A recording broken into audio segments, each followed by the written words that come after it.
Good to go. All right. Hey, what's up, Facebook Live? Big show today. Our college football preview is always our biggest show, as in 2 years in a row, biggest show, because we've only been around for, like 18 months. But just got a little bit bigger. About a month ago, we had Allison Hayes agree to come on. So we're going to get her back on the line here. Got my Irish wear green shirt on, so you might notice a little difference in the backdrop. We got the East of the Bend banner up here, so pretty stoked about that. You can tell Willie's just beaming with excitement right now. Sorry, I'm talking to my tattoo artist right now. Oh, okay. Okay, good deal. Good deal. I'm just going to share this on my page, and we'll get rolling and give Allison a call back here in just uno momento. And for all you that don't speak Spanish, that means one moment. One moment. Everyone's like, huh? So for our Australian listeners, sorry about that. They've since disappeared. Thanks, Jerry. I'll give it to the Notre Dame Club of Columbus.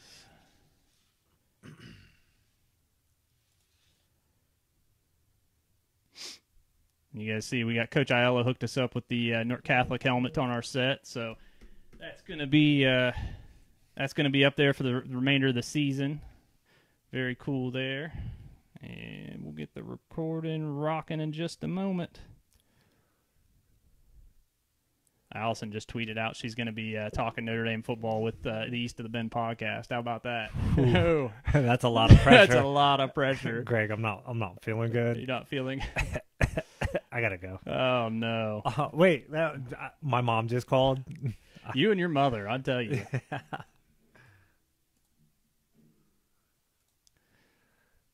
All right, let's get this thing kicking, get our music ready to go.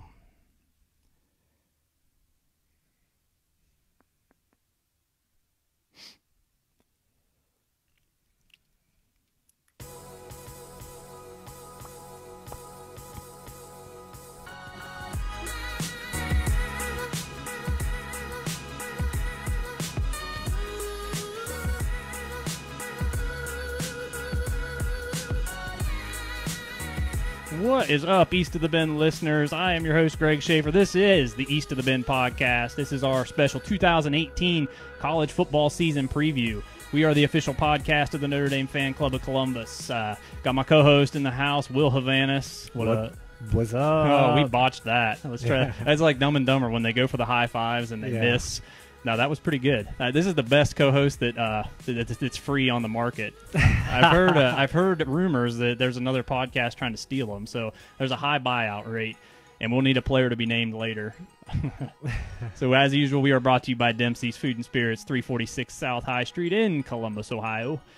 Game day watch parties down there all throughout the season. Remember, we're going to be down there live September 1st, 5:30. We're going to be our own version of College Game Day till about 6:45 because we want to be all packed up and ready to go by the time game starts. So and just to reiterate, this show is not in South Bend. I had a talk with somebody at the gym today that thought our live show was going to be in South Bend, and they're like, "Oh, I don't think I can make it." I'm like, "It is not in." It's like a 5-minute drive.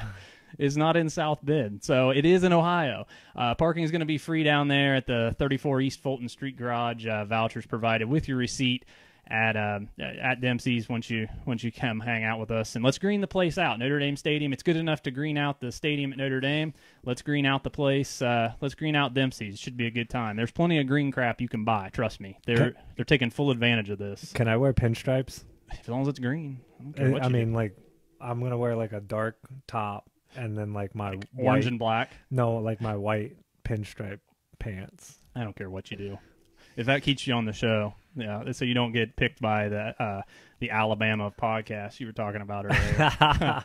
As usual, we're in association with the Dos Leprechauns Podcast Network. Jason and Nate out there, check that page out. I just shared the show over there with those guys. So, and of course, we are brought to you by DJ Digital Input in association with, anyway, Mr. Kent Price, 80s, 90s dance music and more. You book him for any event, 740-973-0817. Kent's going to be out at Dempsey's with us. He's going to kind of be running the production of everything so we can just concentrate on the show.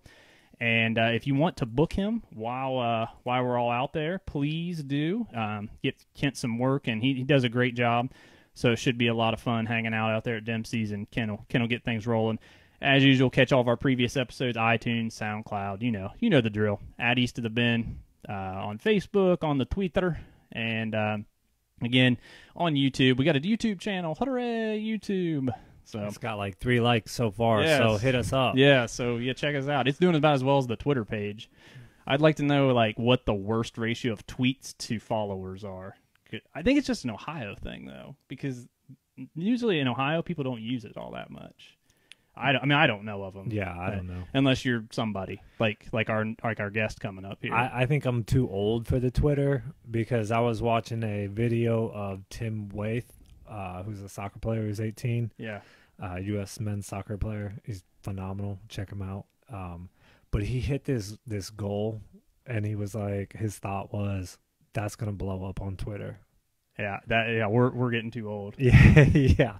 I'd be like, bro, I made a goal. Right. Goal. That's it. That's the end of the tweet right there. Yeah. Oh, man. It seems like we've been talking about this show forever, but before we get going with that, I just wanted to say, we're getting the new show started, Coach Aiello's post-game show. So we're going to be following North Catholic around for 8 of the 10 weeks of the season. I put out some details today about that. We're going to be... we'll be at 8 of the 10 games. We're going to be providing a segment called 60-Second Drive with Coach Aiello. It's kind of going to be similar to 94 Feet with Jay Billis. We're going to do live Facebook stream of the Run Out of the Tunnel. We're going to do photography by this man over here, not Katie Myers, but Will Havana's photography for about 5 of the 8 games, and it'll be free for the parents and the students to go ahead and snag those off there, which is a pretty big deal, so I'm hearing. So, without further ado here, let's get our Big Ten, yeah, she is a Big Ten sideline reporter. First and foremost, she's the host of ABC 57 in South Bend. She's the host of the Saturday Kickoff show on Saturdays from 10 to noon. Big Ten sideline reporter. She does Indiana high school sports. I talked about this show about a month ago. She's somebody I really look up to in sports media. I hope to learn a lot from her. And, like I said yesterday during a status, I said, likes, listens aside, this one right here, I'm just pumped to have a conversation with her. So just a sports conversation and, kind of from one of the best, in my opinion, kind of one of the best in the business. You can follow her at Allie Hayes Sports on Twitter. And I will say that that's much easier than whatever Katie had going on. So we're going to get her back on the line, start our preview show here for the 2018 college football season. Let's see if she's deleted and blocked our number. Hello. Hey, Allison, you're live with us on the East of the Bend podcast. How are you? I'm great. Thank you so much for coming in with us. We're all really excited here in Central Ohio. Unfortunately, the Buckeye State. But, hey, we're only 4.5 hours away from the good guys, right? That's close enough. We'll count you. Oh, we appreciate it. You were in town for the national championship for the women's basketball, weren't you? Yes, I was. It was incredible. I come into town quite a bit with Big Ten also for Ohio State football games. But, yeah, it was nice to be there for the women's basketball team in the national championship. That was an incredible experience. Well, hopefully Columbus treated you well. We'll have to, next time you're in town, drop into Dempsey's. That's where the Notre Dame, all the official watch parties are for Notre Dame sports. We're like the only Notre Dame pub in town. It's the only place I know of that can turn Columbus into South Bend on a Saturday. Nice. Is that the one that's really close to the arena? It's on High Street, just down from the arena. It's the place Taylor Swift likes. Yeah, Taylor Swift. Oh. Taylor Swift ate there before her concert when she was in town. Well, if Taylor Swift likes it, then it's got to be good. It's got to be good. So I tried to hit everything, Allison. So ABC 57 Saturday Kickoff host, Big Ten sideline reporter. You do some Indiana high school sports as well, right? Yep, that's right. Sideline reporter for the Champions Network. Okay. Is there what can't you do? Let's say. Yeah. How many I hours? Can't sing. Okay. No karaoke for this girl. Okay. Well, this is we're gonna miss out on our karaoke segment then. Well, I guess there darn. goes 15 minutes. There went 15 minutes. So, and you just got back in the country, right, from Europe? I did. I traveled to Iceland and Sweden with my dad. That's our family heritage is Swedish, and he's been doing a lot of family history. And we found the hometown of his grandparents and great-grandparents, and it goes back 8 different generations. And we found, it was amazing. We found the farm and the actual farmhouse that his grandfather lived in, and back in the early 1900s, and it was just a really wonderful experience to have with your dad. Oh wow, that's incredible. And also I take that as you've conquered everything in the Midwest. Why not take over Europe too, right? Well, I'll tell you what, it was interesting timing doing it right around the start of fall training camp. It was like the worst time ever to go, but it was nice to get away, and then it was nice now to get back and kind of dive in head first again. I was going to say, yeah, from about now until what, December, you're pretty much loaded, right? Well, and I'm sure you know how this is, but my life is dictated by football season, and football and basketball season is basically, that's how your life is, works out scheduling wise. So there is no which is fine by me, but no vacations during football season. Nope. That I know what every weekend's going to be, and I'm happy to have it. Well, it's funny you mention that, because my wife's watching right now, and she knows that the reason. So we got married on 8/24 next Friday is our anniversary. And it's a good thing I remembered that, right? Yeah. Good job. Yeah. But she's probably saying no, it's the 23rd, right? But strategically placed, because it was the week before Temple. Because once football season starts, you can't be having a wedding on football season. I have never understood why anyone would have a wedding during football season, because even if the bride or groom for some crazy reason isn't a college football fan, everyone else that's coming to your wedding is. Yeah, exactly. I had to turn down a wedding actually this year out in California, and I told her, I said, I'm sorry, it's the middle of football season, I can't miss it. So I'm not able to go to a friend's wedding. Well, that's why. You're turning down weddings, and now you understand why. I think I got a hold of you in like June. I was like, even if it was like the next day, I'm like, hey, Will, we're doing this show with Allison, because I don't care that we're the only ones doing a college football preview in June.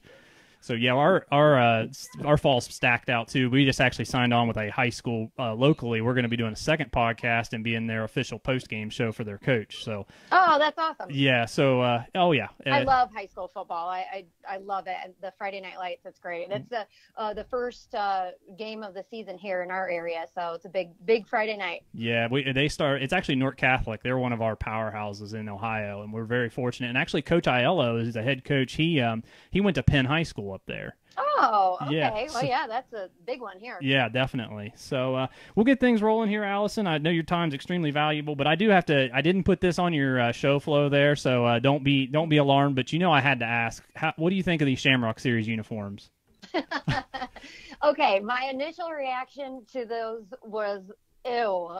Right. I was like, oh man, but the more I look at them and to see the full body, I don't love them by any means. I think it's a nice idea, but it's just trying a little bit too hard and trying to do a little bit too much. Mm-hmm. I think the matte finish on the helmets, I really love that. I think that's really cool, just in college football in general. But Notre Dame has to have the gold helmet. I get what they were trying to do. I don't love the circle pinstripe ND logo on the side of the helmet either, but even though I like a matte finish on a helmet, not for Notre Dame. Notre Dame is that shiny gold. I want to, the Rudy and spray painting the helmets. That is Notre Dame. Well, and I read somewhere they were trying to pay homage to the Subway alum, and it just kind of got regurgitated as a Yankee theme more so than anything. Sure. Did you hear anything about that at all? Not really. I mean, I kind of been hearing the same thing, just people grumbling about it. But yeah, I mean, it definitely has taken on the full-on Yankees look and the script and everything with the writing. I think they've taken it just a smidge too far. I agree. The pants is where lost my wife. So yeah, the pants. See, I don't mind the pants. I think the pants are kind of cool. I like the pinstripe. I think that's kind of cool. Well, especially you're a Cub. Too much of a good thing. You're a Cub fan, right? That's right. Yeah, so am I. Yeah, so November 3rd, 2016 holds a pretty special place for you. Is that right? Oh, yeah. It's absolutely incredible. And in fact, I left, I shouldn't admit this, but I left the Notre Dame-Miami game early that year, and so we could drive to Wrigleyville. We didn't have tickets. We had no ticket to the World Series game, but we wanted to be there. Sure. Just in Wrigleyville to experience it. Of course, the Cubs got their butts kicked that game, but it was still just a great experience. And then for them to go on and win the way that they did is great. I'm actually getting to go to the Cubs game this coming Saturday, the 25th. And the Notre Dame women's basketball team will be throwing out the first pitch and singing "Take Me Out to the Ball Game" that day. Oh my god, that's awesome! And they didn't pick you to do "Take Me Out to the Ball Game." Come on now. I told you I'm not a singer. Oh, that's right. She's established this. See, Will, you were right. She is a professional. Yep. So we'll get right into the Notre Dame stuff here. We kind of noticed. I was listening to Irish Sports Daily, and they brought it up, and it just kind of came to me after talking to some people, and just everybody kind of has the same opinion. It seems like Coach Kelly's demeanor's changed over the last year plus, and he almost seems, dare I say, nicer. And do you think that's kind of a kind of confidence in this team, or what do you think that's coming from? I mean, I think that definitely when your team is playing better, you don't have as much reason to be, freaking out on the sideline and face turning red or purple. But I think it's kind of twofold. He has changed the structuring of his duties, and he's really changing the way that he's being the head coach, and he's able to not micromanage as much, and he's having time to get to know his players and spend time with them. And I think that's made the biggest difference for him.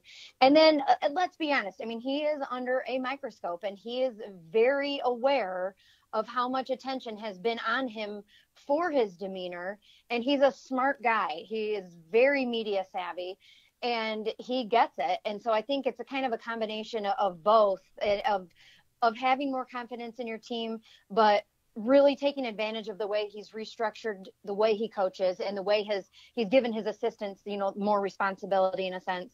And then just being really aware of all of the attention and the negative attention that he was getting for that demeanor, and making a real effort to improve on it. Yeah, there's always still the proverbial, "What are you doing?" Do you ever notice that? Yeah. You can just read his lips. "What are you doing?" But, and usually when he says that, as a viewer, I'm literally thinking the exact same thing, so I don't mind seeing him say that. No, I totally agree. And, I'd give him credit last summer. He did relinquish a little bit of that control by hiring Matt Bayless and, right. Letting go of, Longo, the strength and conditioning coach. That was his guy for years. And, he let go of that kind of control. And then he brought in Coach Elko, who obviously left, but he relinquished that kind of control and brought in somebody like him who seemed like a strong personality. And he brings in Chip Long, who he allows to call the offense, allegedly. Yeah, right. And I think, though, that Chip Long has really been, probably a real gift to him, in that he is someone that he feels he can trust with that. I mean, absolutely, it's for sure Brian Kelly's offense still, no doubt, but he has that confidence in Chip, and I think Chip in year 2 we could really see some, more creativity and more of who Chip is. It's a little bit of a process, but I think we're going to get to see more of that with him this year. And I know we're going to touch on it, but especially, utilizing the tight end and all of those weapons that they hopefully will have on offense this year. Yeah, definitely. And it doesn't start anywhere else, but when I did the spring game show earlier this year, all anybody wanted to talk about was the quarterbacks, everything I got back. And I was like, that's like saying "In the Air Tonight," your favorite Phil Collins song. Please pick something else. Come on, let's go. And so we might as well get to it. What the word "clear"? I noticed that word, the clear number one, is what Brandon Wimbush has been described at least initially in the especially at Culver. What do you think is making him the clear number one going into the fall? Well, I'm not just saying this because he is now the clear number one, but before we knew that, before coming in, to me, from what I had seen of him, and this is, not necessarily just in practice. This is seeing him in the off season at events that they have. They have the charity softball game. They have, these different things. And I'll see Brandon out, of course, living here in South Bend, and he just is carrying himself with more confidence. He's carrying himself in a way that he looks like a leader. Seeing him at the softball game that they played, his teammates were following him, whereas Ian Book was one of the guys following Brandon. And that to me was just really telling. Without even seeing him throw the football, I thought that really spoke volumes to me. So when people would ask me before fall camp started, who did I think was going to be the quarterback? I mean, it was never, I never had a question. That doesn't mean I'm 100% sold on Brandon, but I felt that he was showing himself to be the clear starting quarterback at Notre Dame. Mm-hmm. Yeah, and actually we had Katie Myers on Sunday, who's the Notre Dame. Do you know her at all, the social media director over there? A little bit, yeah. A little bit, yeah. And we asked her, because the topic came up of, who's really out there, who really wants to have stuff on social media, because I guess she says, people ask me to post this or post that, and we brought up Brandon, and she's like, oh, no, he's focused usually at practice and, even outside of practice. So it's interesting you say that. When I just talked to him the other day, we had media day, and I was talking to him, and he was very vocal about social media in general. So it's interesting that you say that, because he said that basically he is shutting it down, that played a huge negative role in his ability last year and just his confidence. And, he was allowing these outside voices and opinions and thoughts to weigh on him. And so he's really taken a step away from social media. And he said, talking with quarterback coach Tommy Reese, that was something that Tommy had talked to him about too, because he had been through that himself. And so I think that's interesting. I think that's a sign of maturity too, because as a young kid, even as us as adults, how much we're on social media on a daily basis. Oh yeah. And I can't imagine having that amount of negativity and how it couldn't affect you. So I think it's cool that he's going to, take a step away from that. But, I think Brandon has those tools. I do see some confidence in him. I have been watching him at practice. We've had the opportunity to be there. And I would say his consistency still is definitely a factor. There are times where he is throwing, beautiful fade passes to Miles Boykin, and you're like, oh, wow, end zone, that's beautiful. And then he's throwing interceptions at practice. Mm-hmm. So, it's just back and forth. And so you're not exactly sure what you're getting. And, and again, that's one of those, is it a product of the defense being really good? But I think Brandon's getting there, but it's still, a work in progress. Yeah, and I honestly don't think that it's going to take much improvement for him to take this team to a playoff run and not have and we'll get to it a little later with the kind of the Novembers over the last X amount of years, the November fades that unfortunately Notre Dame has had. But I don't think it'll take much, but I do think he needs to take fewer hits. Absolutely. I remember you being on, was it Spartan Beat last year, and you were talking and talking about how he wanted to be hit last year. And we don't want our quarterback being hit like that. Exactly. You don't want that. And every time he would take off running, it was like, oh gosh, you're kind of like cringing. Wake Forest comes to mind. Happen. Wake Forest. Yeah, exactly. I mean, he says that the hand injury didn't really hinder much the rest of the year, but you see that happen, and it's hard to say it didn't, Exactly. And it's also just one of those unnecessary things. Let's keep him protected. But Coach Kelly has talked about wanting to play to his strengths, and I think that's a key this year. He is a good running quarterback, and he's got that as an option. Don't deny him that, but just be careful and cautious with it. Yeah, have him learn to slide. Bring in Anthony Rizzo or bring in Javier Baez, and let's learn how to slide. And let's be done with it, right? See, Coach Kelly just needed to call Allison, and we got this all figured out. So, and actually, I don't think so. And what did the guy on Spartan Beat say? I listened to it the other day. I can't remember what he said. You might know slightly less than Coach Kelly about the team, just slightly though. Oh, right, right, yeah. I don't claim that by any means. Of course, I'm a degenerate, and I kind of ran some numbers, and he really only has to. He was at 49%, which is kind of gross last year as far as. Right, it sounds bad. Yeah, but 2 more passes, he completes a game, and he's up to 58%. So it's not an incredible amount of of production or improvement that he has to make going into this season. And then you look at his average yards per carry, and he's at nearly 6 yards a carry every time he runs with it. I mean, that's incredible. Yeah, you can't complain about that. You're within third and medium, and he just okay, I'll just run for the first down. Exactly. But get out of bounds. Exactly. So where do you think Book and Dracovic fall into behind Wimbush right now? How far do you think the gap is between 2 and then of course 3? Because Phil, I mean, my goodness, there's so much hype behind him right now. Okay, so I was so excited to see Phil in person at camp. And when you look at him just standing there, it's impressive. It's like, oh my gosh, wow. Like, he looks like a grown man. He's got the body, the tools, everything. But then when you saw him practice, he looks every bit like a freshman.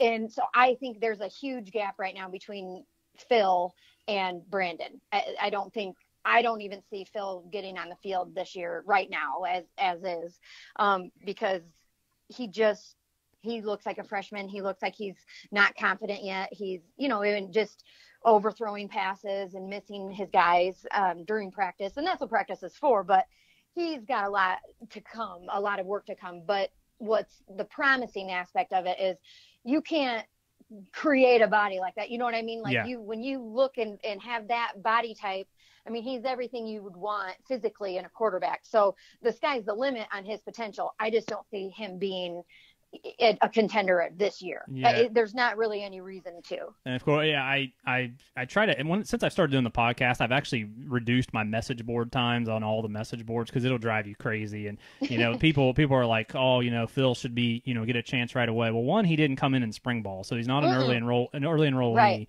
And, with as good as Brandon we think can be, and then, if he's not, then Ian's there. But in my opinion, if Phil is playing, it's a bad year. There's something. I 100% agree. Yeah, something's went horribly wrong. Yeah, absolutely. And Ian Book, I think Ian is a good quarterback. I'm not as a big a fan. I mean, I like him as a guy, as a player, as a person, but as far as quarterback, I would like to see Brandon completely win this out and be the guy because I think he can be.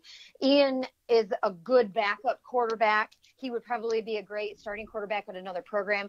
Now, guys that I work with at the station are big time Book fans. They'd like to see Book win out. Just me personally, what I see at practice, I just think Brandon has the total package when he can put it together. And I think more than anything else with Brandon, and we kind of touched on it, but just is that confidence and being able to kind of shake off. He tried to do everything last year. And I think he just put way too much pressure on himself and thinking he had to completely carry the team. And I think that's what got in his way. I think he got in his own way. And I think if he can get out of that a little bit and then build that confidence by having some good performances, I think he could be really great. Yeah, and that was probably one of the best 5-week stretches in Notre Dame football that I've seen in my lifetime. When domination over, of course, Miami, Ohio, and then North Carolina, they were kind of a disaster. But USC and NC State, I mean, those games weren't even close against really good opponents. Absolutely, and that's what you wanted to see. But then, boom, you hit Miami. I was there, by the way. Oof. Oh, I'm sorry. I'll tell you what, and again, this is one of those experiences where I'm on the field. I am standing at Notre Dame's tunnel as our Notre Dame's about to come running out. And that place was literally shaking. It was so loud and so intense. And I am I shouldn't say this because I'm, supposed to be unbiased, but I am screaming. I'm like, yeah, let's go. All fired up. And our players, the Notre Dame players in the tunnel, were not fired up. Their eyeballs were the size of saucers. They did not look ready. They did not look excited. They looked scared. Wow. And so, I mean, before they even took the field, I said to my husband that was there with me, I said, oh man, this isn't good. Right from the start, it was like, this isn't going to be good. Yeah. And then boom, the wheels fell off. And then that took a huge hit on Brandon's confidence. Yeah, definitely. And that game, you're right. It almost reminded you of Bama in 2012. I was there too. Yeah, for sure. We've talked about this before. We had one of we never really do Super Bowl parties in my household. We have a few people over or whatever, but we had an actual party for the 2012 national championship, and people were leaving at halftime. Like who leaves a party at halftime? Well, you do when it's that bad. So right. Yeah, so I'm confident in Brandon going into the season, but I will say I think I might be overthinking this. Help me out here, but the running backs. I'm scared to death with the running backs. With all the production that we lost last year, I'm having a real hard time being confident in this running game. At least until Dexter comes back and the good old Notre Dame suspension. He is, he isn't. He is, he isn't. Yeah. I wish I could make you feel better about that, but I couldn't agree with you more. The other day, Coach Kelly, Tony Jones is absolutely our go-to guy running back this season. And it was like, oh. Yeah. I mean, Tony's a nice back, but he's not a 30 carry guy. He's a complimentary back for sure. Very much so. He's going to get you some tough yards, this and that, but he's not going to be a guy that can, he's not going to do what Dexter does. Let's just be real. Dexter's electric when he gets a hold of the ball. Yes, and I mean, just seeing Dexter at practice, I mean, Coach Kelly is being very hush-hush, won't say what his status is, but it's obvious at practice he's barely getting any touches.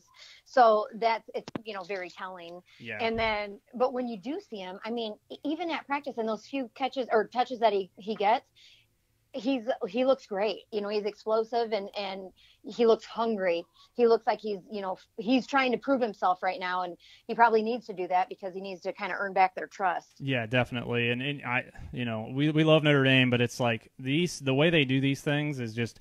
It's crazy. Like, is he suspended? Just tell us. We're okay with it. Just tell us. Right. Well, and we heard that forever ago. I mean, in the summer, I reached out to their sports information director and just said, hey, I heard Dexter's out. It's all over these message boards, that he's not going to play for Michigan. And it's, we don't respond to message boards. That's just rumors. Well, and then, of course, come to find out, as we keep getting closer and closer and closer, well, there's some truth to those message boards. And everyone knows it. He's not practicing barely. I mean, he is, but very, very little. It's obvious. Michigan knows it. So let's just be honest and move forward. Yeah, I've been posting on our East of the Bend Facebook page, the participation charts from the day, from each practice that ISD's been releasing. And it's like, yeah, he's not even listed on the third team. So, yeah, he's out. I will say I think the one saving grace to that is we got to get through Michigan. I think we can with the running backs we have. And then it's Ball State, it's Vandy, it's Wake, right, and then Stanford. If he can come back and be obviously healthy for Stanford, then that's going to be one heck of a run. Toward the end of the year. So it'd be nice to have him back then. So you definitely agree it'll be running back by committee this year. For sure, yes. And I am not as confident about them getting through Michigan without having a solid running game. I'm really concerned about that for that game. Mm-hmm.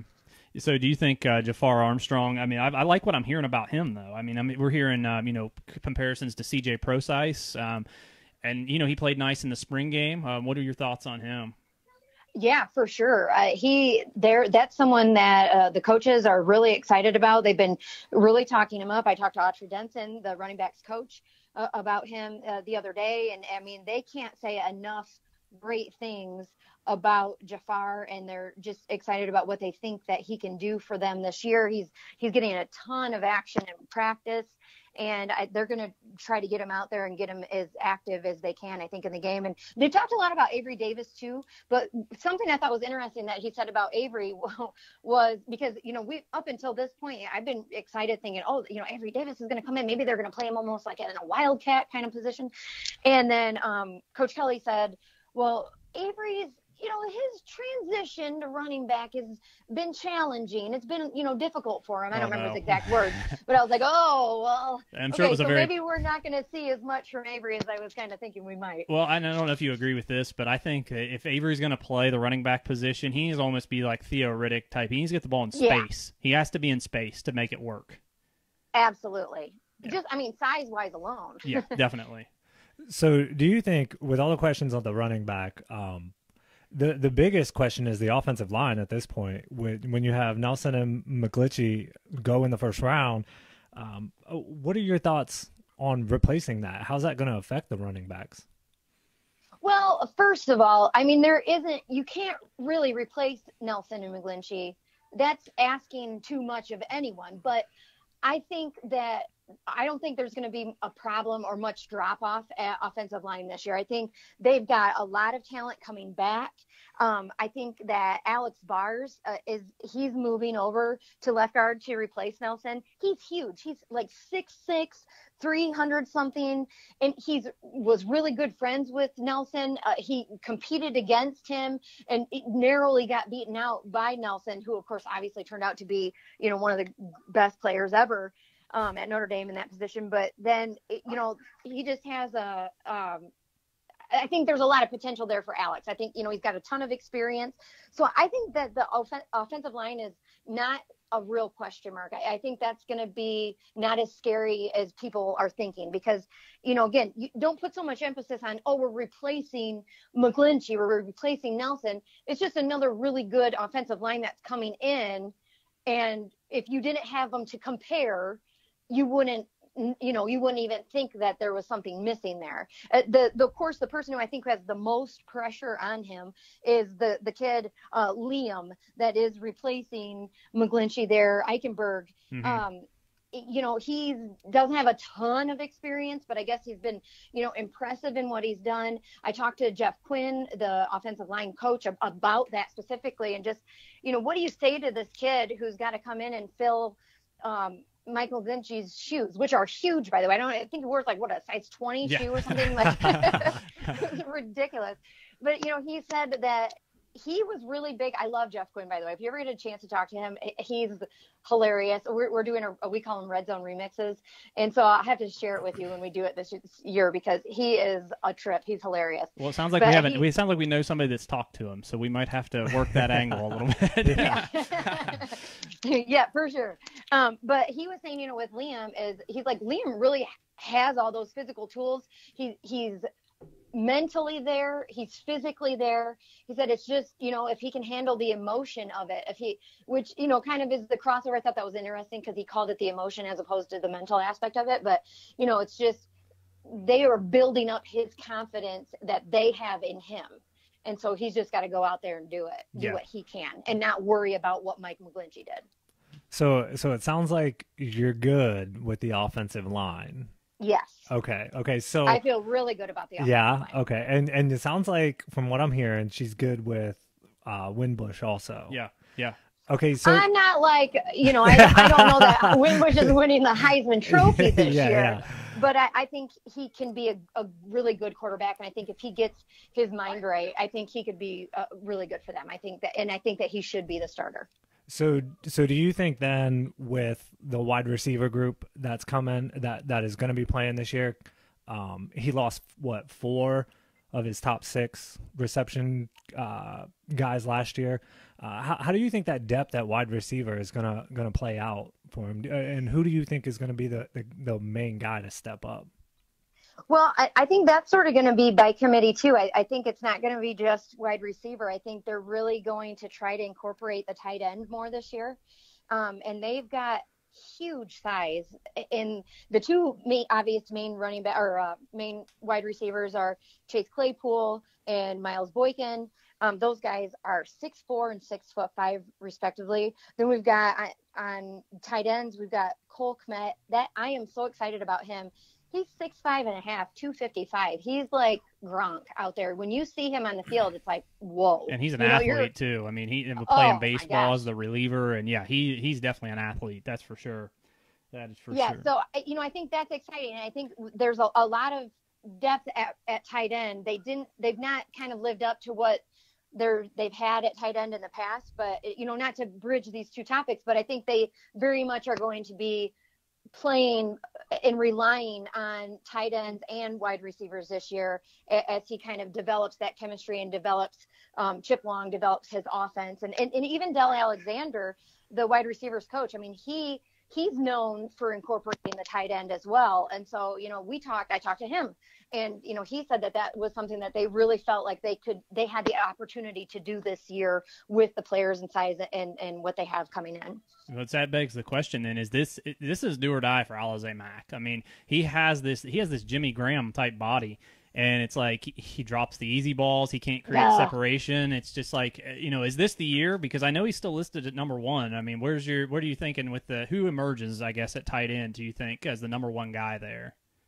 I'm not 100% sold on Alize. I just think he's had so many chances and continues to, get more chances and opportunities, and he's just not doing a ton with it. I do like him as a blocker, and if that's where Notre Dame needs him to contribute most so that he can, set up his wide receivers or one of the other tight ends, then I'm totally fine with that. I'm really big on Cole Kmet. I think that he could be a real go-to guy for them. I really like him and his size and he's so strong. I mean, if you saw him in the spring game, he was running over Notre Dame's best defenders and you couldn't get him on the ground. Mm-hmm. And I thought that was just so impressive. Yeah. I mean, and we're going to get to the defense in just a second. And I did think it was interesting. Nick Wisher came back. And he, had some nice downs last year as far, a couple nice catches, but he's more of a blocking tight end. And with the depth that we have at tight end, I'm really shocked in some ways that he actually did come back. Well, and that could play into, and I really like Nick as a person. I love his family. I love everything that they're doing with their foundation in honor of his brother who passed away. If you have a chance to look into that, they're a great story. But I think that might be why Nick decided to come back, because they are trying to incorporate the tight end so much more. I don't think he's going to be a star as tight end. I don't think he's going to emerge as the go-to tight end on the team.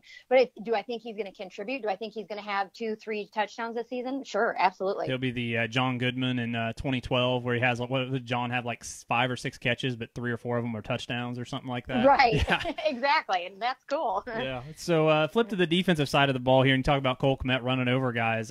I can't tell you, for the pessimism I have for the running backs, it's the exact opposite on defense with 9 returning starters. I think this could be every bit as good and even better than the defense was in 2012.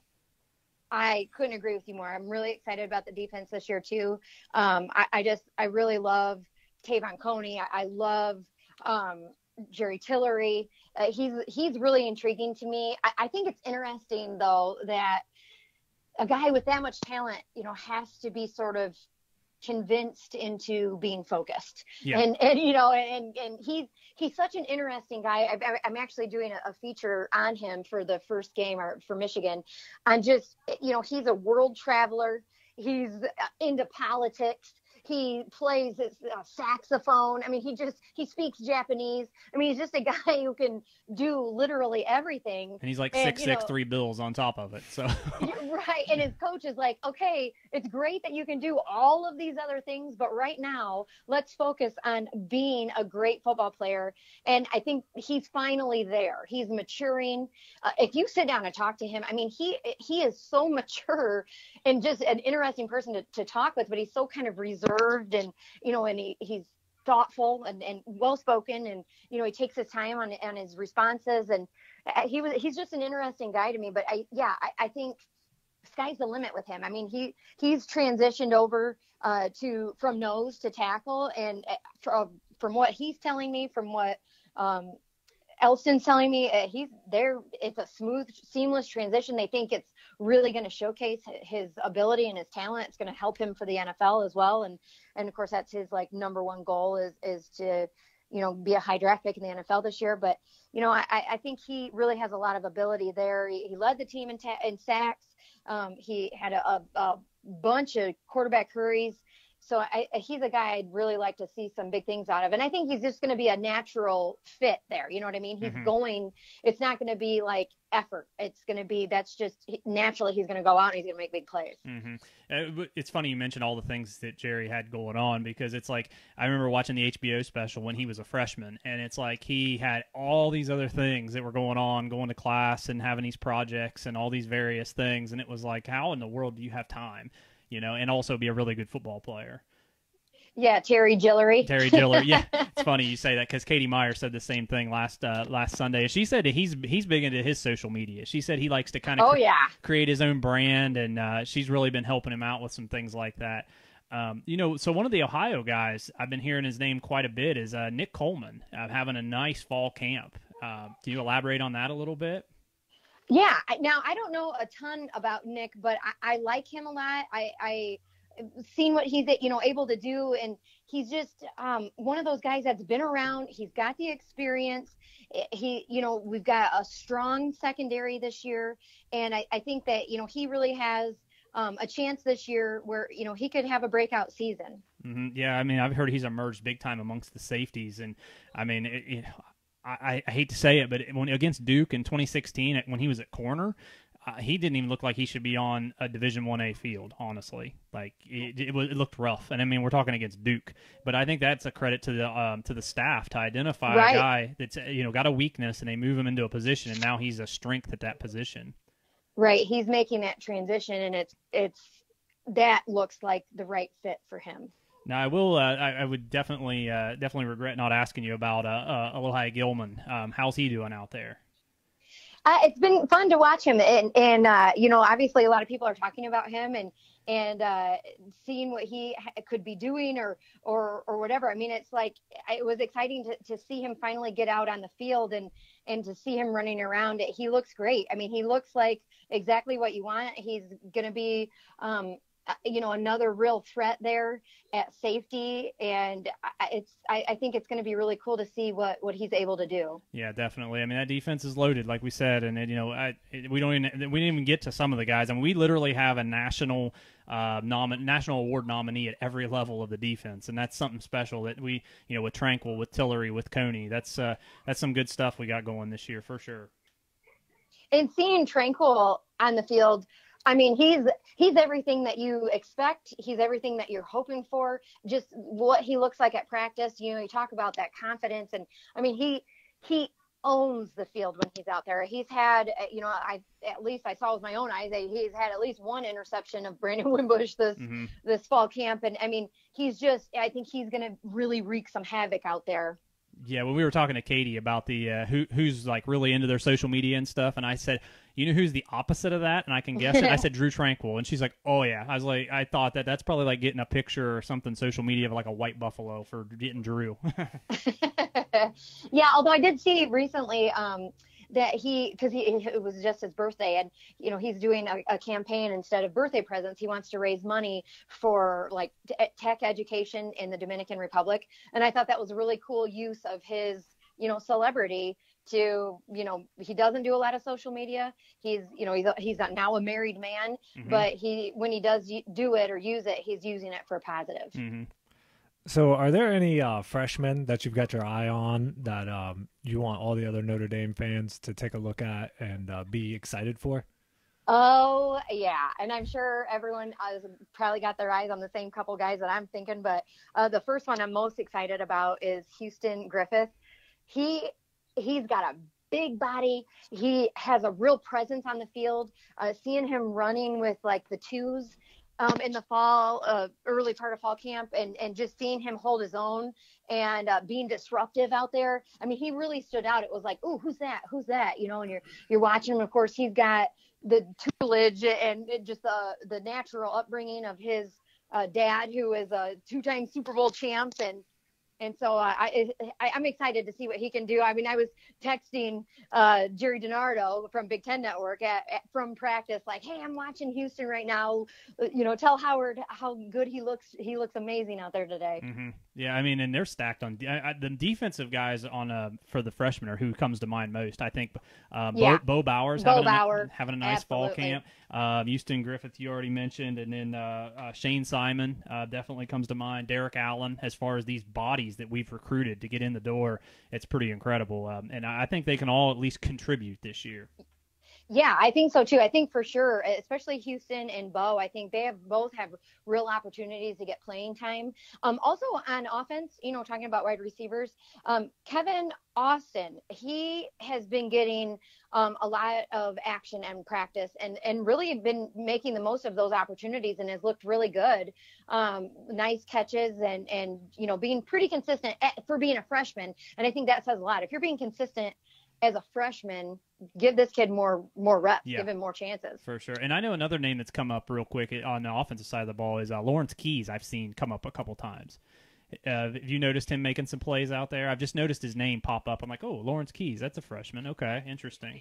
Right. Now, to be honest with you, I haven't personally, but I know that's a name that Coach Kelly has talked about as someone that, he's been impressed with what he's been doing this fall camp.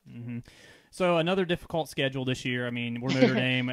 We almost should change our name back to like the Fighting Irish Ramblers.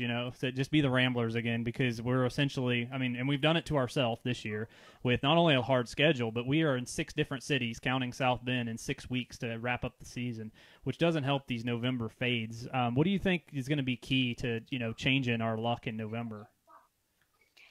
I don't know. I mean, I like obviously having Syracuse in November because that helps. But then, you're doing it with all the hoopla of Yankee Stadium, which is, a huge distraction. And then, of course, finishing out in LA with SC, your biggest rival, is always just a question mark. You don't really know what to expect there.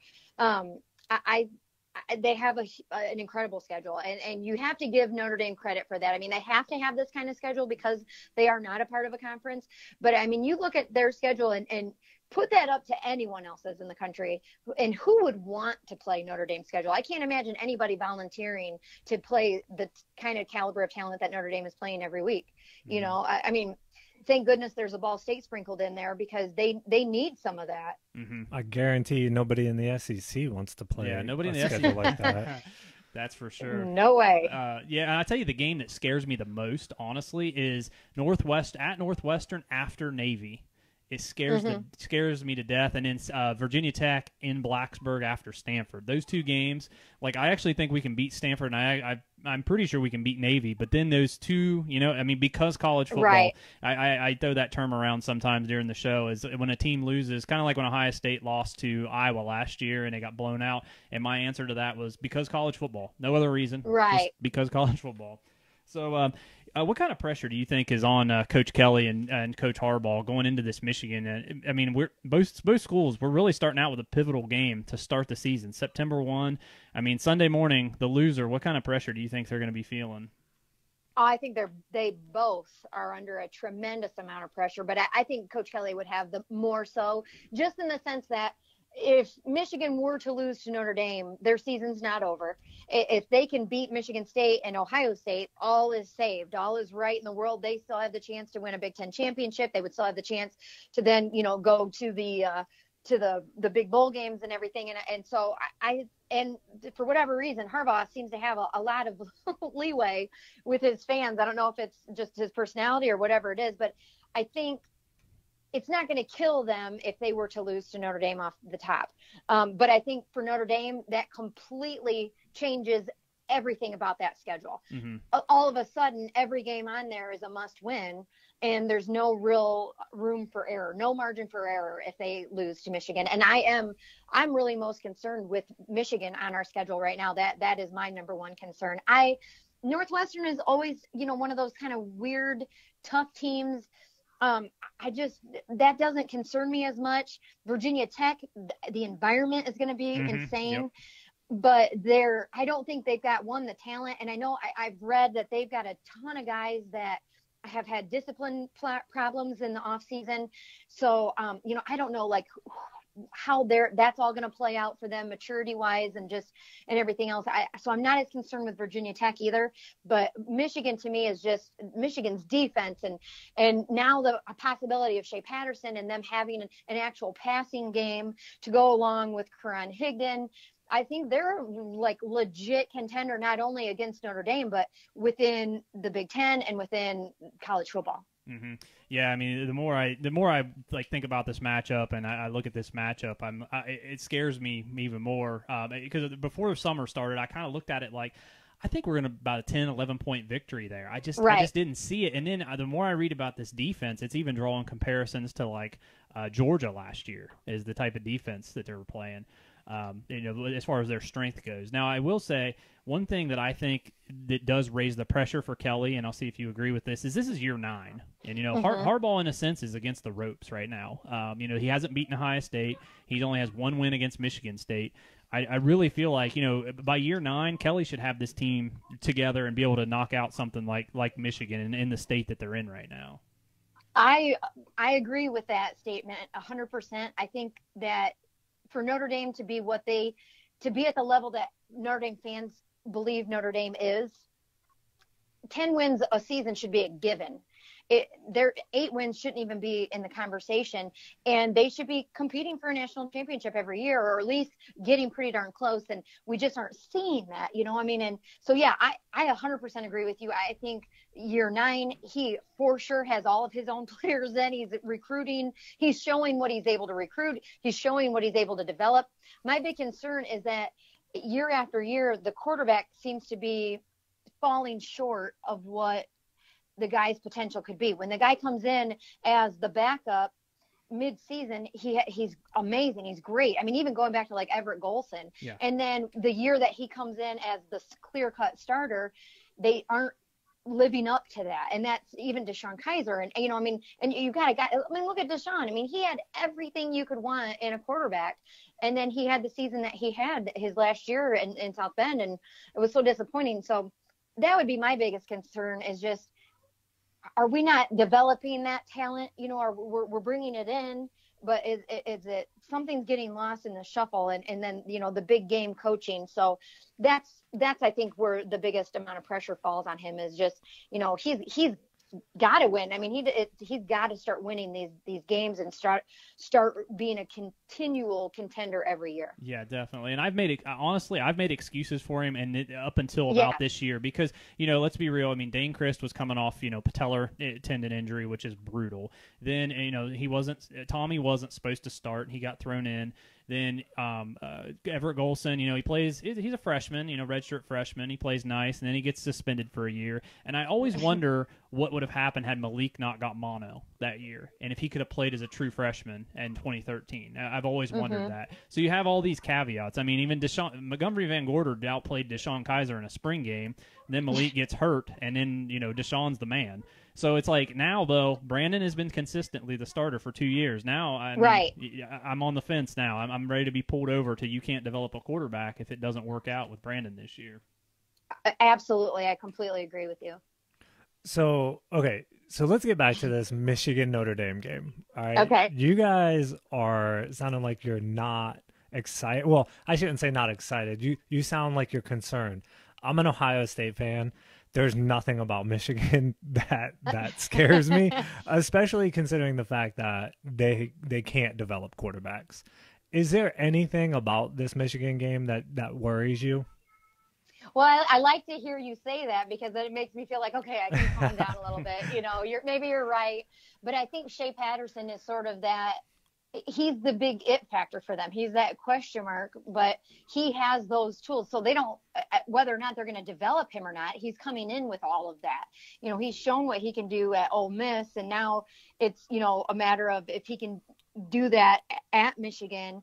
How strong, I don't know how strong Michigan's offensive line is. I know how good their defense is. I've seen it in person. I've seen how fast and how strong and physical they are.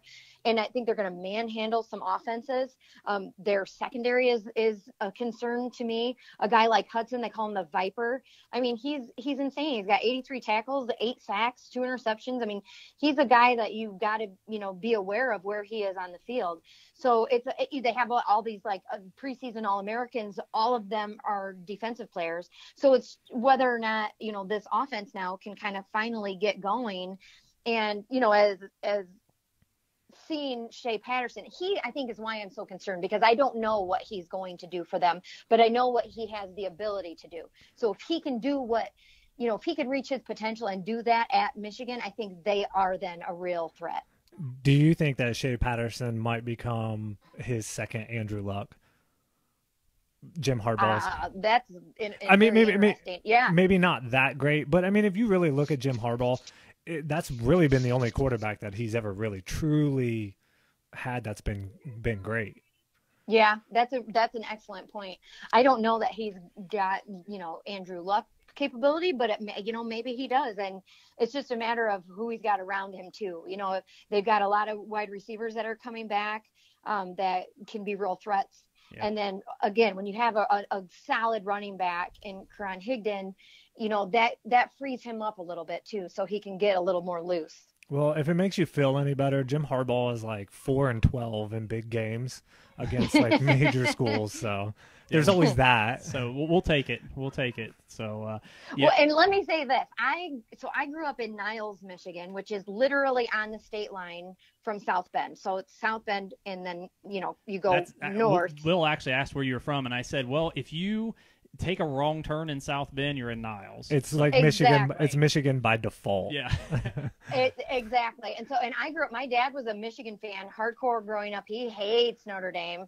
And I grew up, because your dad likes Michigan, I always grew up rooting for Michigan because of that reason. But I had never been to Ann Arbor, had never been to a Michigan game, and went to all kinds of things at Notre Dame, and all, when it was on campus all the time. And finally, when I moved away from South Bend or from Niles, and I went to school at the University of Florida, I'm a Gator. When I thought though of home, I thought of South Bend. If I saw Notre Dame on TV, it was like, oh, that's my hometown. That's where I'm from. And then when I came back here to work in media, of course, then you're covering Notre Dame and you're getting to know the players and the coaches and the staff. And so, my opinion has just completely changed over time. But I can say this wholeheartedly, knowing what this rivalry means to us locals. Some people will say, it's Michigan, Ohio State, or it's Notre Dame, USC, but not for us. If you grew up here, it is Notre Dame, Michigan, and that's where we have all the bragging rights.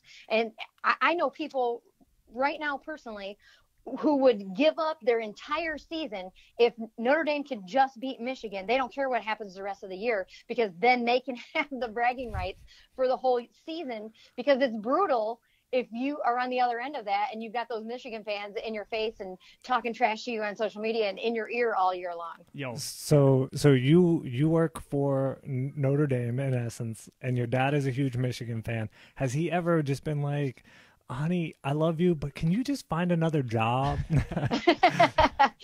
He loves my dad, that's for sure. I mean, he thinks it's really cool.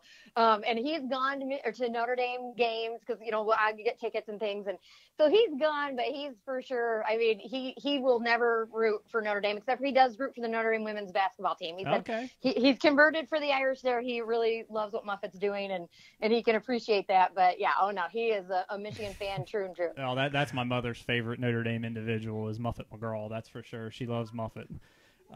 So real quick, Allison, we'll get you out of here real shortly. I really appreciate you spending this much time with us. Do you have a prediction for this season, or what do you think the ceiling is for this team? To be honest, right now I'm at 10-2 with them in the regular season. I'm not 100% sure where those two losses are coming. I think possibly to Michigan.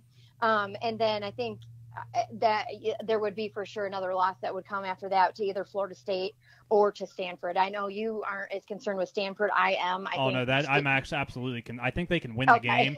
I think they can win the game. Actually, that's my one loss for them. I feel like it's Stanford and then either at Virginia Tech, because again, atmosphere, and then the big game the week before, and then like I said, Northwestern, only because we've always played so crappy after Navy. It's always been so bad after Navy.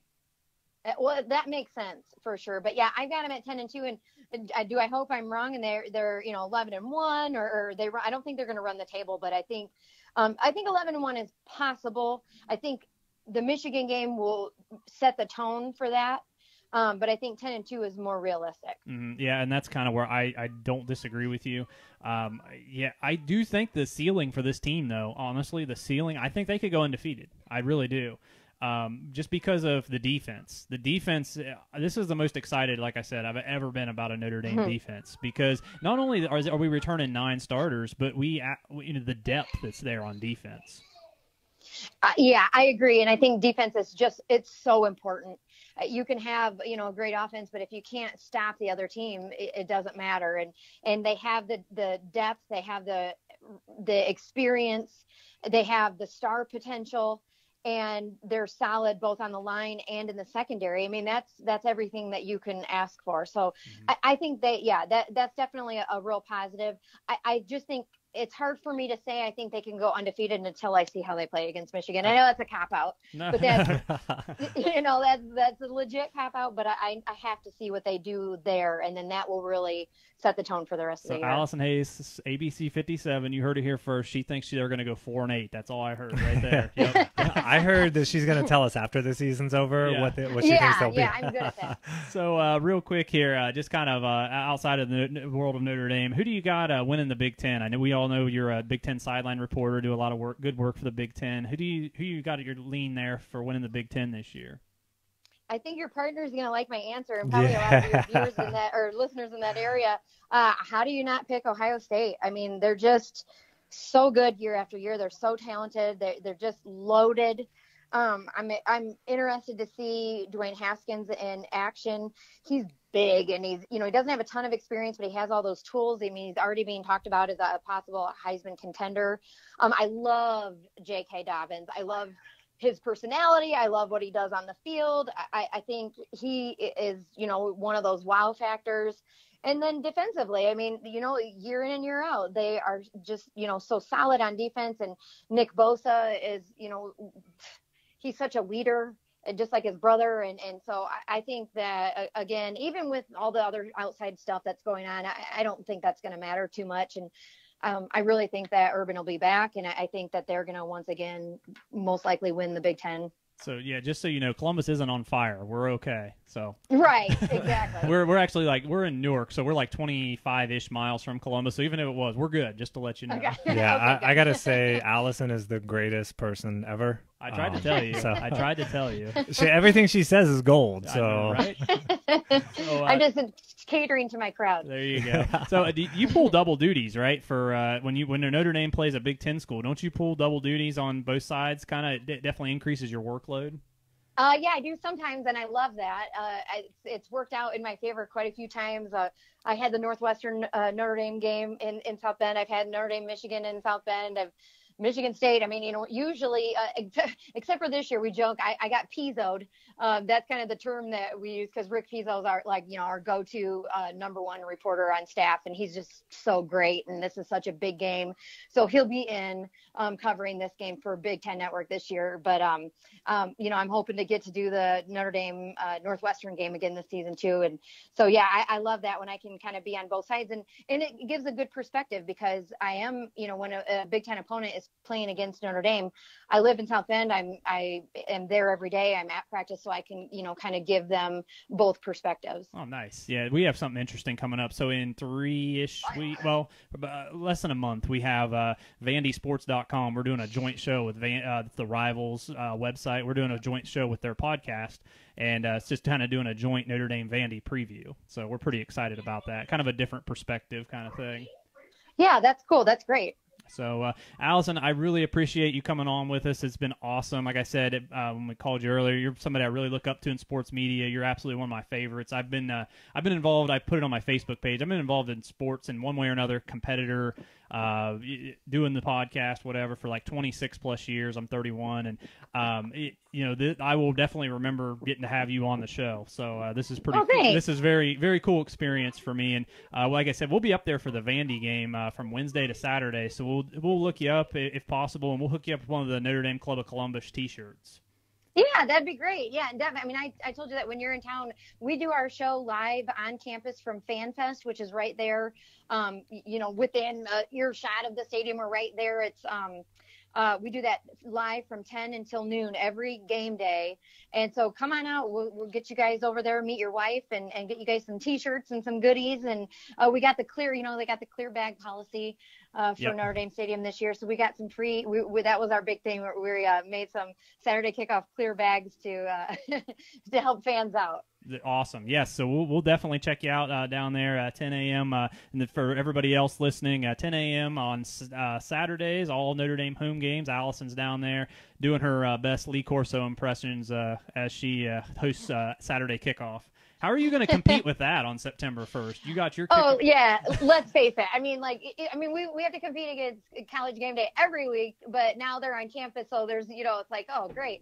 But, to be honest, what we'd like to say is, because we're very game day-esque in the way we format our show, and not to say that we're copying it, but it's similar in format, and we've got features, we've got live guests, we've got break down the X's and O's, and so the difference for us is that when College Game Day clicks over, or they go on to their coverage of Auburn and whoever else that you could care less about, come back over to us, because we're going to be talking Notre Dame, Michigan. We're going to be talking about your favorite players. We're going to be talking about your coaches. You're going to hear stories about those guys that you've never heard before or never seen before.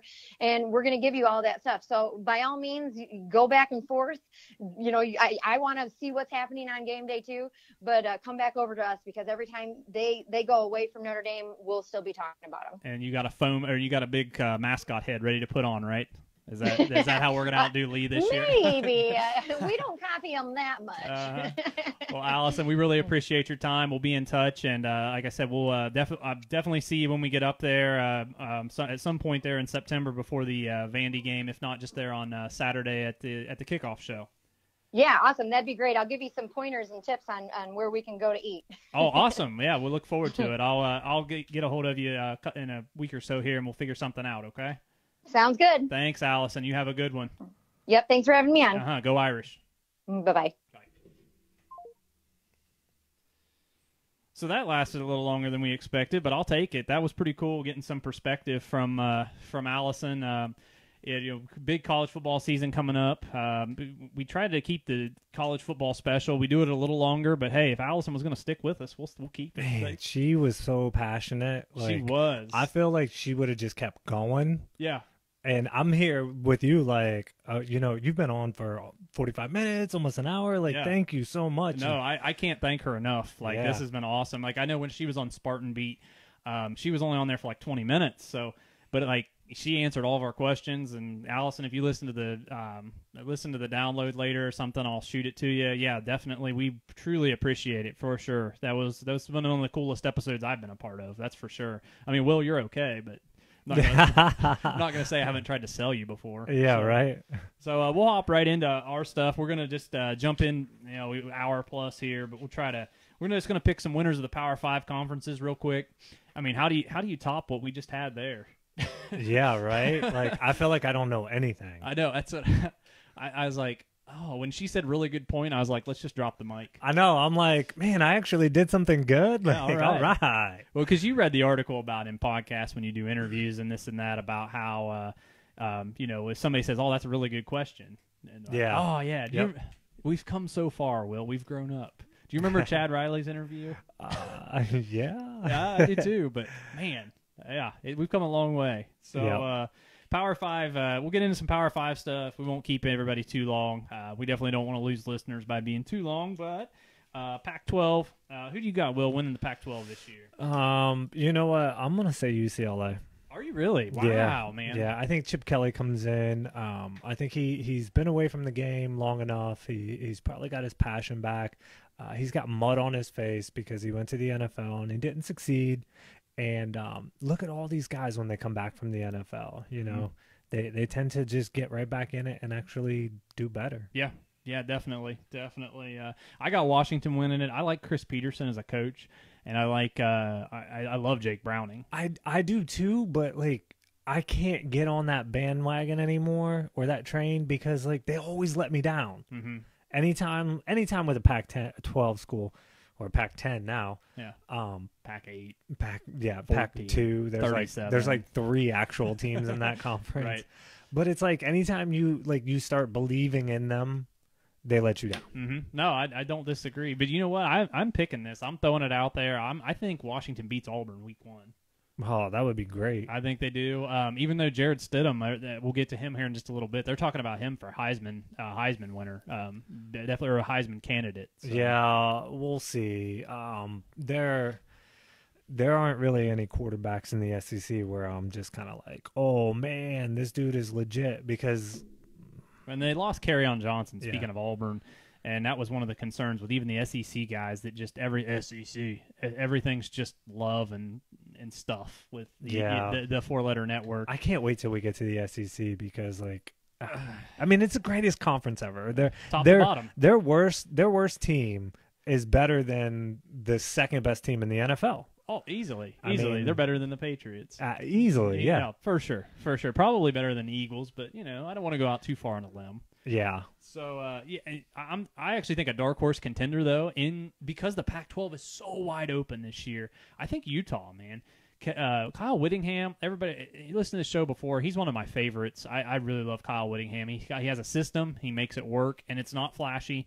I mean, he does it with, like, ranked 60 to 70 guys as far as recruiting goes. He doesn't do it with a whole lot of flash. And I just think this year, with as wide open as the Pac-12 is, I think this could be Utah's to win.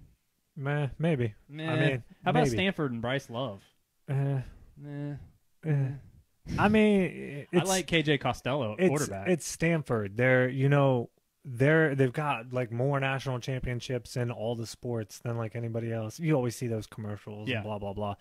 But they're always in like fencing and swimming and diving. Yeah, the smart kid sports. Yeah, right. You know, I don't know. They're just another one of those schools that they're going to lose 2 or 3 games. Mm-hmm. You just know it. Like they're going to come in with all this hype. They're going to win a game, and everybody's going to be like, "Oh, watch out for Stanford." Blah blah blah. And then they're going to play like Notre Dame or somebody, and they poo down their leg, and you're like, why are you guys all talking about Stanford? I think they got beat by San Diego State or something last year, and then of course we finished the year. I mean, one of the craziest turnarounds ever. It's like this just goes to show you how I'm sure you didn't watch it, but turnovers just kill things. 21-17, we're up, and 3 turnovers later, we're down 38-21. So crazy. Big 12, who you got? Defense. Anybody who can play defense one series. I'm picking all season. Yeah, all season. That's what I mean. I think West Virginia's got it, and I don't think they're going to go to the playoff. Let me say that. I think whoever wins the Big 12. Let me say this: whoever wins the Big 12 is going to be 10-2. I think the Big 12 and the Pac-10 are the 2 conferences that aren't going to have a team in the playoffs. Mm-hmm. I don't disagree with that at all. I think it could be wide open. I think Iowa State could even win it this year. I wrote down I wouldn't be surprised because everybody's talking about their head coach. I know we kind of hit it on it a little bit on the last show, but I think Iowa State could give give everybody a run for their money. This could be one of those weird years where you got Matt Campbell. You have Kyle Kempt. You got David Montgomery, who we talked about on the last show, the running back, who's supposed to be a really nice back this year. You got all these guys. I think it could be, if it's going to happen for Iowa State, let's put it that way. If it's going to happen, it's this year. It's this year because if they're very successful, even if they only lose 2 games, their head coach is gone. Yeah.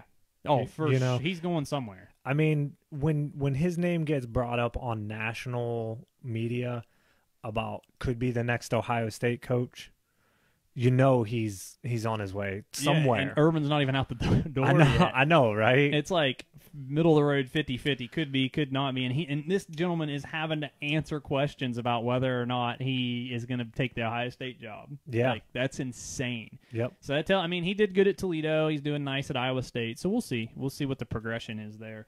I'm taking West Virginia in there. I like David Sills. I like Will Greer. Even though I think the media is pumping Greer up to be way better than what he is. Yeah. I'm going with Oklahoma just because I think the Big 12 is bad. Yeah. I mean, I could see it. And the recruiting's there for them for sure. But again, Oklahoma, you got to play defense. Yeah. And they play defense better than anybody else there. Not saying they play defense. They just play it better than anybody else. And I'm surprised that Texas, with what Tom Herman did at Ohio State on offense and then what he did at Houston, granted, I know this is his 2nd year there, but I mean, he went to Houston and turned them around right away. Yeah. So you think Texas, bigger school, national attention, blah blah blah. Well, he better do it because last year was kind of yeah, and it was. So we'll see what they do if they're not playing for the conference. They don't have a conference championship, but if they're not playing a game outside of the conference championship, then I think he's not what anybody thought he was going to be. Everybody thought he was going to go there, and within 3 years they're going to be competing for a national championship. Yeah, for sure. And it's definitely not when you're losing to Maryland last year. Yeah, not so much. Definitely some talent out there, but again, it's all on the offensive side of the ball. ACC. I got Clemson winning again. I've heard this team could be stronger or as strong as 2016 was, but it doesn't. Kelly Bryant and this Trevor Lawrence, they're in a battle right now. Dabo said that's a game day decision, which they're playing Furman first, and I actually think that's bad on Dabo's side because what are you going to learn about your quarterbacks? Let's say he legit split 50-50. What can you learn about either one of them in that game? Yeah. I'm a firm believer that if you're going to play somebody tough, like you're going to play a legit top 15 school, you need to play them week 1 because it's a no-lose situation. Yep. If you lose to them, okay, you got beat by a legit great school. Yes. And week 1. Yep. 13 weeks later, people tend to forget about that. Yep. If you come out and you win, well, then you beat a legit top 15 team. But the key thing you learn is what kind of players you have. Yeah.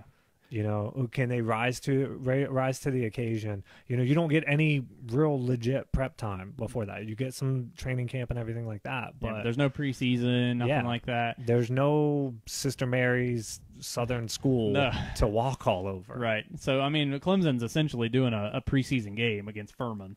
So they have that going for them. Now, I will say to put Allison and my mind to rest, and maybe I'm just talking myself into it, you made a good point with the first game being tough. I mean, if we do happen to lose to Michigan, and it's close, and let's say Michigan is a 10-2 team, if we run the table from there, at least that possibility is still out there. Yeah, it's out there. I think Notre Dame is the exception, though, to the rule. Well, and you look at that schedule: Florida State, Stanford, USC, Northwestern. If they're everything if the Clayton Thorson is what we think he's going to be with Northwestern, they are who we thought they were. Yeah. I just I hear all those names, and I think we get caught up in Florida State, USC, Stanford.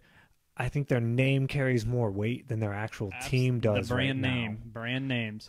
Not saying that they're not great teams and Sure. that those aren't going to be hard games, because there absolutely are going to be hard games. You just got to be careful. Well, we ran into that in 2012. We beat Michigan. We beat Oklahoma. We beat USC. But you go back and look, we beat Michigan State that year. You go back and look at their records. I think Oklahoma's 8-4 that year. Yeah. They had Landry Jones was the quarterback. I can't stand Landry Jones. So let's talk about Landry Jones. Let's cut him right now. Is he still on a team? Yes, he's still with the Steelers. Oh, he's still alive. Good for him. Oh. So you like Josh Dobbs better? I like you better than I like Landry Jones. Landry Jones has 2 wins in his NFL career. Browns? Both of them. Both of them. Oh, both of them. Yeah. That's hilarious. That's funny. So you picking Clemson with me? Or? Yeah, I'm with you with Clemson. I tell you what, people are high on Miami, and I don't see it. No way. Come on, man. Mark Richt couldn't do anything at Georgia when he had better players. So somebody the other day, I don't know if it was Zarzer or who said it, but they threw out bold prediction. This must be how you get ratings. They threw out bold prediction that Rick's going to win a title at Miami before Kirby Smart does at Georgia. I might take that. Really? About the only way I wouldn't is if Jake Fromm, the quarterback of Georgia, if he just keeps progressing the way everybody thinks he's going to, I think the coach can put the clipboard down and just say, "Hey, go win." Yeah. But I don't know. I mean, I don't know. I think it's more so because I don't know how long Dabo will be at Clemson. Maybe he stays there forever. But I just think that in the SEC they'll be able to get better players than. I unfortunately think when Dabo leaves Clemson, you know where I think he's going? Alabama. Yep, because he's alone. Yeah, when Nick Saban leaves. And it sucks, too, because I think initially before Dabo won the title, I thought, he's a good coach. Above average. I thought he's above average. Yeah. Man, the way he won the title, and he's consistently getting there. You remember the term Clemsoning? Mm-hmm. Like, you used to Clemson when you're really good, you're undefeated, and then you get against BC or Wake Forest and you Clemson yourself. Yep. And that was a thing, and that doesn't exist anymore. I mean, they've been to the playoffs 3 years? Yeah, in a row. I mean, they worked Ohio State. They beat Alabama in the national title game. They fell flat last season, but they took Miami and just said, "Who are you?" in the ACC title game. Yeah, but the ACC doesn't wow me. No, not at all. Not at all. Now, there's nothing about Florida State that makes me be like, "Oh, their offense is going to work anybody." they get these quarterbacks, and everybody's like, oh, these quarterbacks are so great, blah, blah, blah. And then you watch them, and you're like, well, Francois is coming off of an Achilles, and that is not. Yeah. Whenever I hear that, I'm just like, you might, whatever he was, dial it back by about 6 points, and that's at minimum. Yep. I do like Cam Akers out of Florida State, the running back. Yeah, they as of late, they've been producing a lot of really good running backs and a couple great defensive players here and there. But, you know, new head coach, lost their old head coach. So who knows? Yeah. And, you know, Akers reminds me of Dalvin Cook when I watch him. But the people are high on him, and a lot of people are high on this whole Florida State thing. And I talked about it last week. Florida State and Virginia Tech trending down. Now, I did not know that Virginia Tech was having disciplinary issues with kids on top of losing a ton of talent to the NFL. And now's the segment where we know Allison's a lot smarter than we are. So I never doubted that. Yeah, after I think about the second question, I was like, oh. Yeah, I think after like the first half of the first question, I was like, I'm in trouble. Yeah, my brain was calling managers. Yeah, I was tapping. Yeah, we did. That was coral belt stuff right there. Yeah, it was. She was legit. So real quick though, some guys I do want to keep an eye out for in the ACC. I'm an ACC guy because of the affiliation with Notre Dame, and I love ACC basketball. The basketball is ridiculous. I mean, you talk basketball, ACC is the strongest conference. Absolutely. But A.J. Dillon, this kid ran for 1589. This is the kid that went to Michigan. Harbaugh wouldn't let him play running back and was trying to make him a linebacker. And he said, no, I want to play running back. So he transfers. True freshman season runs for almost 1,600 yards. I mean, maybe if he would have moved to a linebacker, maybe he would have had 150 tackles, 25 sacks. Brian Urlacher / Zach Thomas / Paul Puzzlesny. So keep an eye out for him. And then this week I was listening, and somebody else to keep an eye out for that I guess, and you're going to be all over this guy when we do our draft companion next year because you know the weights and the freaking – you'll reel off some like his arm is 31 inches on this side, but on this side it's 30 1/4 is this Daniel Jones, quarterback at Duke. People think that he can win some games. At minimum, Duke go to a bowl game, and they're thinking he could have a really nice NFL career. I know nothing about this guy. I don't know anything about him either, but one, he doesn't play for a major football program, so he's going to be good. Two, he's got some hype around him, so he'll be somewhat good. And three, I got nothing else, but I felt like if I only said 1 and 2, that would be stupid. Okay, how about three? How about this is a year of transition from quarterbacks? All that talent that left. This next draft feels a lot like the E.J. Manuel draft. But you know what? It feels like that every year. Like every now and then we'll get quarterbacks where we're like, okay, yeah, this guy, you know, he's a sophomore. He has to come back. He's going to be really good, blah, blah, blah. But I don't feel like that's very often. I feel like every year it's kind of like, hey, these are the new top 5 quarterbacks. We don't know anything about them, but they're not that good. And then by the end of the year, we're like, why did we ever doubt this quarterback class, blah, blah, blah. Yeah, I mean, and that with losing Darnold and losing Rosen and Allen, which I think Allen's going to be a bust. Me personally, I thought this was a down draft year for quarterbacks. It had a lot of names. It kind of going back to, it had a lot of brand names, if I can get away with that term. I think it was just a deep draft everywhere else, but it's not sexy to talk about that. Like, if you're not talking about the quarterbacks, then, you know, you're not. It's not flair or whatever you want to call it. And what'd you do to freaking Darius Geis the other day? I don't know, man. What happened there? I can't. Go back and listen to our draft companion show, and we had a little mild freak out attack because Willie had already bought the jersey for Darius Geis for the Steelers, and 1 pick ahead of the Steelers. Yeah, he was taken. And now he's got an ACL. I'm concerned. Am I an accessory right now? I take the 5th. Oh, so your favorite conference and my favorite conference. And if Allison hadn't given us an hour, I was going to get into it. But I honestly thought I had her for like 20-ish minutes. And I think she would have stayed longer had we had more. But I just felt bad because, I mean, she's busy. Is the SEC. And I kind of wanted to get to some Gator talk with her. She's a Gator. And one of the things that I think Florida's going to be able to turn it around, but I think they're 2 years away. I hope so. Florida, I'm not a Gator fan. I don't hate Florida. No, I don't either. I don't love them, but man, they to me are the most disappointing team in college football for sure. Because again, they're in the SEC. So is Vandy. And everybody talks about how great they are. And you hear all these great players they have and blah, blah, blah. But they can't even score 5 points. Right. Oh, their quarterback play has been atrocious. Absolutely atrocious. I think Felipe Franks is going to start again this year. He's a nice recruit, but that just shows how do star rankings work. Yeah. And to be honest with you, I'm surprised because I think the NCAA loves Tim Tebow so much that Tim Tebow could come back to Florida and they'd be like, "Oh yeah, you got eligibility." So we moved our electric bill, and all of a sudden we found your eligibility. Yeah, you actually have one more season. They're like, "Oh, there's a loophole." Even though you went to the NFL, it doesn't matter. So my pick to win the SEC is Bama and I'll tell you why. It's stupid, and there's no depth to it. This is white belt stuff right here. I need to see somebody beat them. Yeah. I don't disagree with you. I think Georgia. I would have said Georgia because I really like Jake Fromm, but they just lost both of their running backs. So I don't know. We'll see. You always got to question. Well, everybody always says LSU. LSU has not had an offense in 100 years. And I don't trust Orgeron as far as I can throw him. I don't either. And I've always been bad at judo, so. Yeah, right. I look at judo and I get tossed. Yeah. But I know Joe Burrow went down there, and I watched Joe Burrow here at Ohio State, and he's a legit college quarterback. Oh, he's very good. So I'm curious to see what he can do. I think in the SEC, the only two teams that can give Bama a run for their money are Georgia and LSU.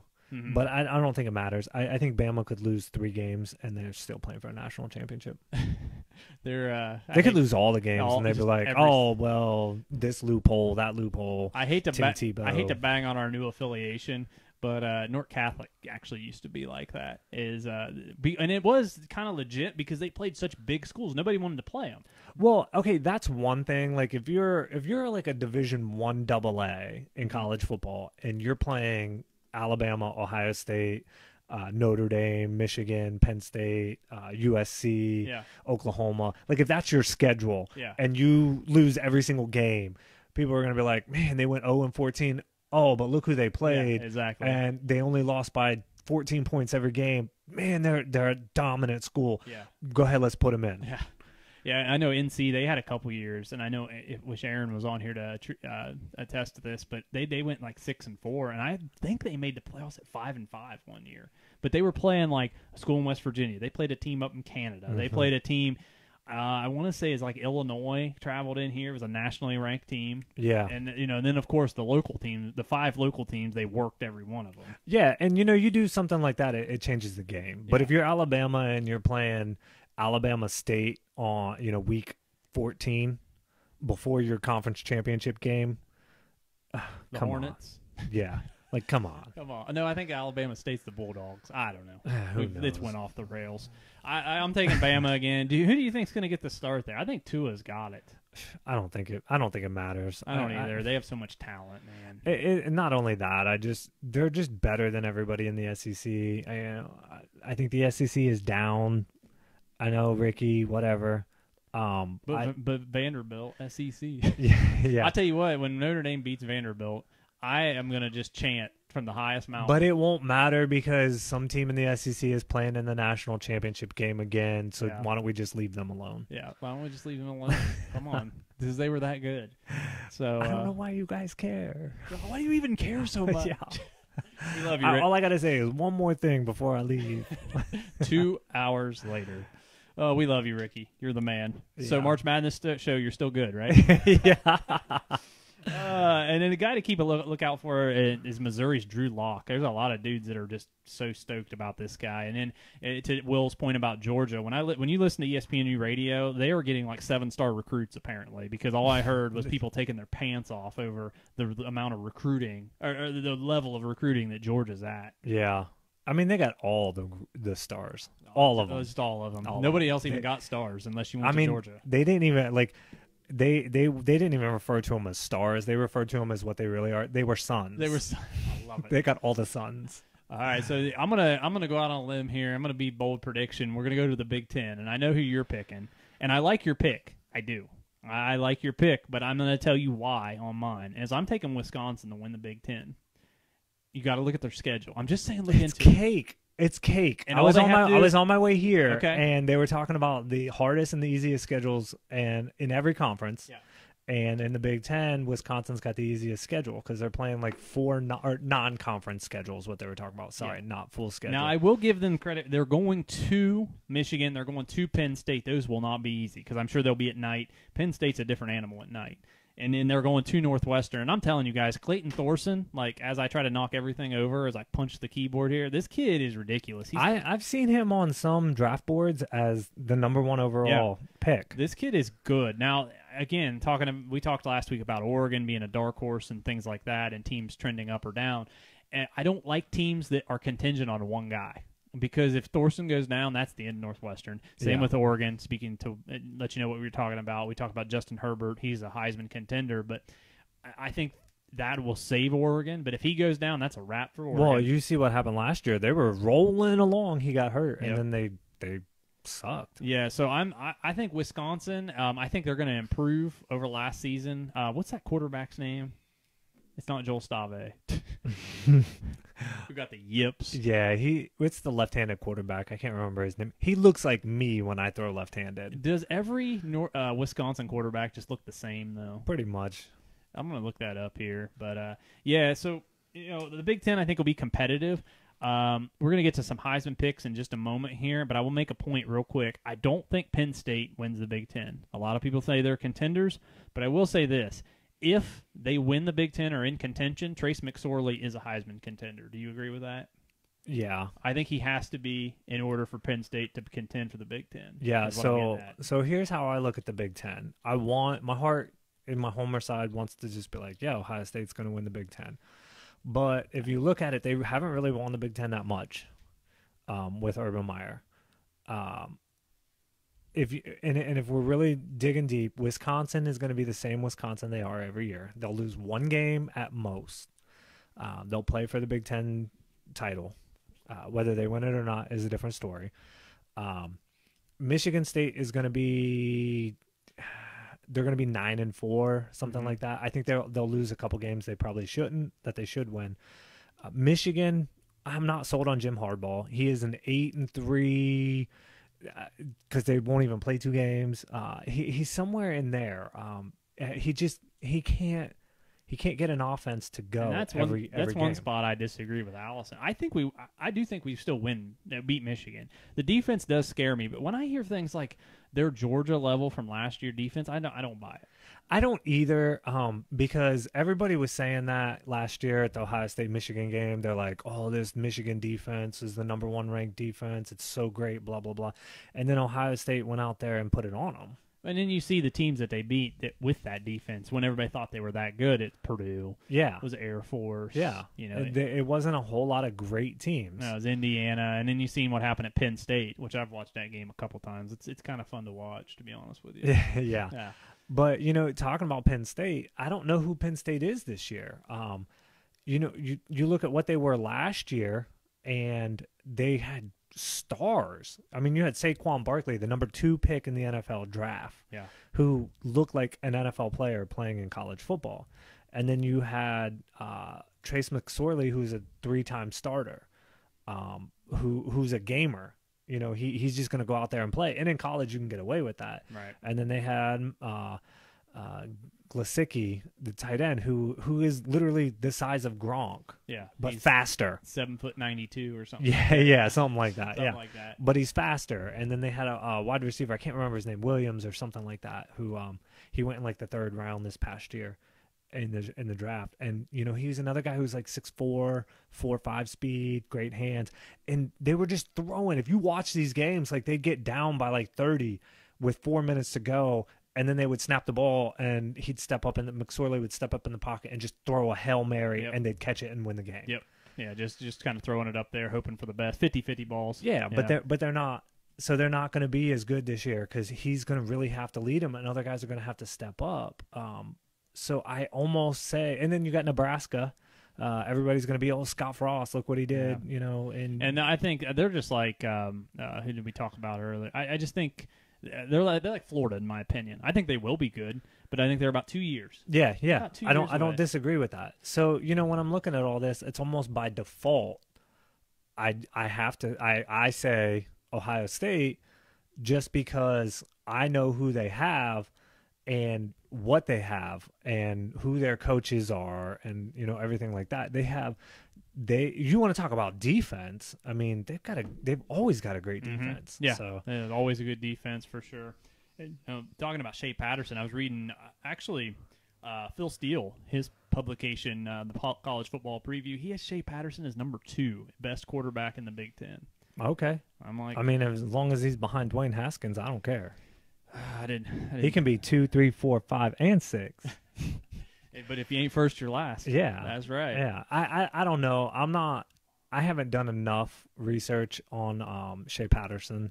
Everybody says he's coming from Ole Miss. And I'm trying, man. And I'm like, and everybody's like, oh, he's so great. He's the best quarterback. And I'm like, is he just good in the SEC because they're so bad? Yeah, but I'm also kind of like, bro, you're coming from the SEC. Yeah, I don't care if it's Ole Miss because you can't pick and choose when you're saying, oh, well, it's Ole Miss. And we'll sit here and we'll say, well, Ole Miss was a 7-5 team last year, and they're like, well, they were in the SEC, so that's like undefeated in every other conference. It's undefeated in the NFL. In the NFL, yeah. So like, get off my stuff.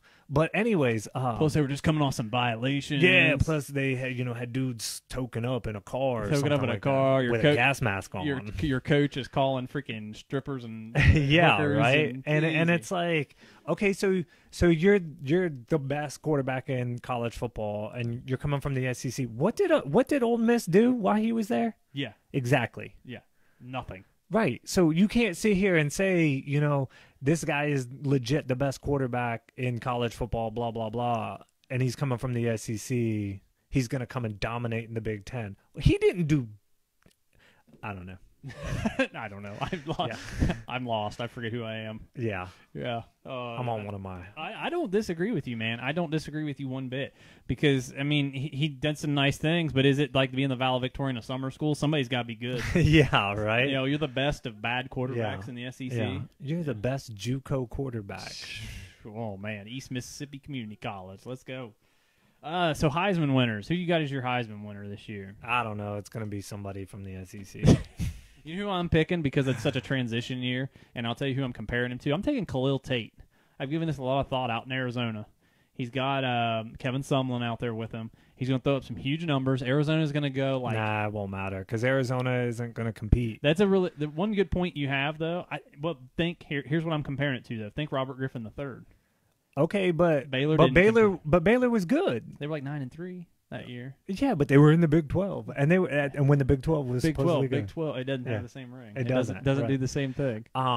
Look, you talk about the Pac-12 or the Pac-10. If you're not like UCLA, USC, Stanford, or now that's Oregon. Another one. Bryce Love. I think Bryce Love will be. He was third last year in the voting. So yeah, but I mean, if you look at history, you were in the top 3 one year. You're generally not back. Not back. That's a really good point because you got to be better than even you were. Right. You could have been amazing. You could have had one of the best ever. And if what's his name? Tula or whatever his name Khalil is. Tate? No, Khalil Tate. No, what's his name from? Tua Tagovailoa. Yeah, that guy. Yeah. I only know that because his cousin Myron plays for Notre Dame. Okay. Yeah. Well, if he starts for Alabama, put him on the podium. See, I don't think so. Because I thought I'm telling you what, man. Everybody wants to talk about. Oh, he came out in the second half, and you see what he did. Blah blah blah. Is he Cardale Jones? Thank you. Thank you. Is he Cardale Jones? Nobody has any film on him, but you know what Alabama fans are going to say and SEC fans are going to say? Well, no, we're just that good because it's the SEC. Blah, blah, blah. No, but Georgia had one game plan. And to give the kid credit, though, I mean, to some extent, he did it.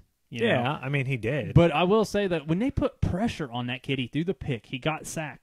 And then Georgia just went completely away from it because they were all of a sudden like, he's a passing quarterback. We got to lay off a little bit. No, when you were up in that cat's grill, that was it. Mm-hmm. Like when he threw that interception in the second half, when they put pressure on him and blitzed on him, I was like, oh, this is a wrap. Georgia just won the national title. I think some boosters, just Alabama boosters, $50 some boosters went over to Georgia and they I mean, Alabama's got more rocket scientists than any other Well, yeah. I mean, state in the nation. do you have any proof of this? Yeah. You watched a YouTube video, didn't you? No, it's like fact. Oh, okay. Yeah, it's like actual fact. Okay. Cool. Let's call Allison back and ask her what she thinks of it. Yeah. Oh, shoot. So another dark horse, if he's as good as everybody says he's going to be, or I wouldn't even say dark horse, another candidate, and dark horse would be nobody's talking about him, but Will Greer. I mean, everybody's all over Will Greer right now. He has David Sills out there, and nobody's going to play any defense. So, throw up a ton of stats, and then they go to the first round of the playoff and they get worked or something like that. I can see that happening.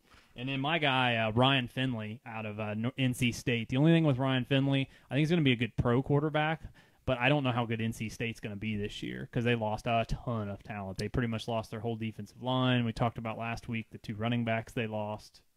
Yeah. So, and then off the radar outside of the Power 5 is Mackenzie Milton. You text me about that guy before you were even part of the show, the UCF quarterback. But I don't know if they're going to award a non-Power 5 kid. Well, see, this is why I hate the Heisman and the MVP in any sport, because it's never who really is the best player. How about one you really hate is Big Ten Coach of the Year? Oh, it's so stupid. Urban Meyer has never been Big Ten Coach of the Year. And Notre Dame fans, pause yourself. Take your feelings aside. He's a great coach. He's never won Big Ten Coach of the Year. That's insane. Yeah. That's insane. I mean, yeah. Yeah, that. I'm not going to waste my stress on that. So I have my Final Four as Clemson, Washington, Bama, and I got Wisconsin. Okay. Just because of the factors, the schedule factors, and they only have to do it for one game on a neutral site. Yeah, but, I mean, it depends who they play on that one game on a neutral site. Again, because college football, right? I could see them just pulling. They're down over there in Indy. They're in a fast track.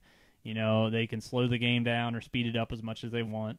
Yeah, but don't quote me on this. But isn't Wisconsin like 1-2 in Big Ten championship games? Something like that. And one of those they got worked. I think Ohio State just scored again. Yeah, right.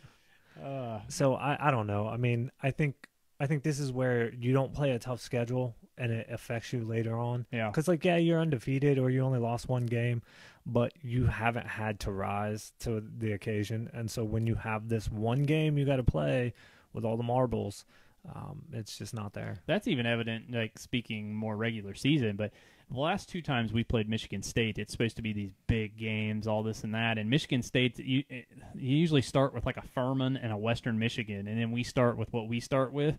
And it's like, when you play 2 games against just scrubs and then you're out there and actually getting punched in the mouth, that's different, man. Mm-hmm. That is so much different. So stack that up with 12 games, then a Big Ten title game, and you're going against, say, Ohio State, and all you've done is just beat San Diego State or San Jose State or something, and you snuck away with a win at Michigan, and somehow you found a way to win at Penn State, or those teams just weren't as good. Yeah, which could very well be. Again, going back to the brand name, everybody gets all hyped up about that. And real quick here before we wrap the show up, I got Clemson as my national title winner this year. Okay. Yeah, I like Clemson. I think if everything holds true, that they are compared to the 2016 team. Regardless if you're Nick Saban or not, it's hard to win back-to-back titles. Nobody's done it yet. Yeah, not in the playoffs. No, and I think Clemson can go ahead and go back there. I think they win the ACC, and that's my pick this year for the national championship. Who you got for your national title winner? I don't know, man. I'll tell you January 9th. All right. Yeah. I don't know. It's hard for me to really buy in because I can say Bama's going to be there. I honestly think Bama will be there regardless. They lose every game, they're still there because they're Bama. Call me a hater, whatever you want. I don't care. I think Bama's there. I think Clemson's there because I think they'll run the table in the ACC. Or maybe lose one game. I think whoever wins the Big Ten is there. Whether that's, in my opinion, it's either Wisconsin or Ohio State. And if it is Ohio State, I'm starting to think that maybe Nebraska upsets Wisconsin. No, I don't even know. I don't even know if they play, but I'm just gonna say that. Well, they're on the same side. They're out there in the Big Ten. That's what I thought. I don't care about that side. I only care about the Ohio State side. I figured as much. But so it's gonna be SEC champ ACC champ, Big Ten champ, and then I think this is another year where we see another team from the same conference. Yeah, again, I could see that. Or you know what?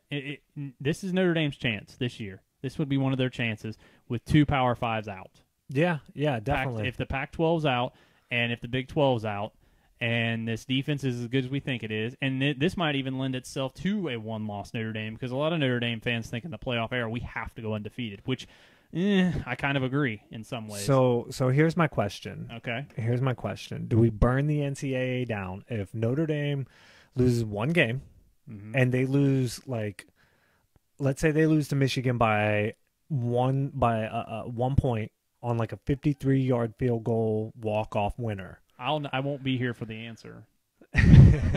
So I'll have dropped the toaster in the bathtub. So they lose that one game, and then they run the table and they dominate everybody.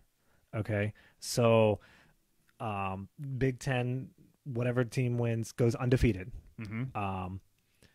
ACC winner goes undefeated. Alabama and Georgia both have one loss. They play for the conference championship, and one of them loses. And who do they put in? Who do they put in? Because they put in the SEC champ. Right. Okay. So then let's say Georgia beats Alabama. Well, you know who I think I actually would put in Notre Dame. You know why? Because losses late in the year.